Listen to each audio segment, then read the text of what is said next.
Рубли, американски долари или евра? Како ќе се плаќа рускиот газ и нафта откако вчера рускиот председател Владимир Путин соопшти дека непријателските држави ќе ги плаќаат енергенсите во рубли, а не во компрометирани валути. Прв се огласи австрискиот гигант ОМВ, кој соопшти дека ќе продолжи да плаќа во евра, а потоа и полскиот концерн за нафта и газ, ПГНИГ, кои се на истиот став, ќе го исполнат својот дел од врските, но во евра. Полска добива од Русија до 10 милиарди кубни метри газ годишно, а договорот завршува во декември оваа година и полските власти јасно ставија на знаење дека нема да го продолжат. Официјална Софија соопшти дека нема намера да го плаќа рускиот газ во рубли, што најде на реакции во Србија и во Унгарија кои се снабдеваат преку гасоводот кој минува низ Бугарија.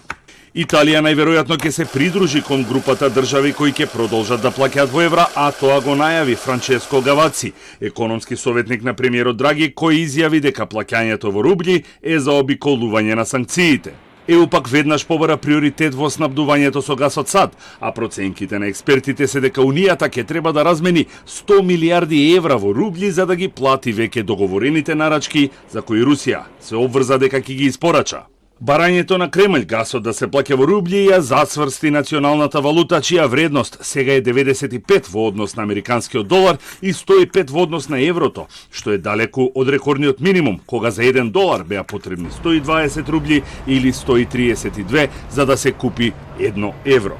Поречи се едномесечна пауза, денеска московската берза беше делумно отворена за тргување со акции на големите руски компании, што резултираше со скок на акциите на Роснефт, Газпром, Лукойл и рударскиот гигант Норникел за 16, односно 19%, како и на Сбербанк, чии акции забележаа пораст од 7%. Од друга страна пак акциите на Аерофлот паднаа за 17%, како и оние на вториот по големина кредитер ВТБ за 3%. Отварањето на берзата не се должи на ултиматум од странските компании до 1 мај да одлучат дали ќе продолжат со работа или пак ќе ги продадат или предадат своите капацитети. А денеска Рено тргна по стапките на голем број западни фирми и го затвори погонот кај Москва.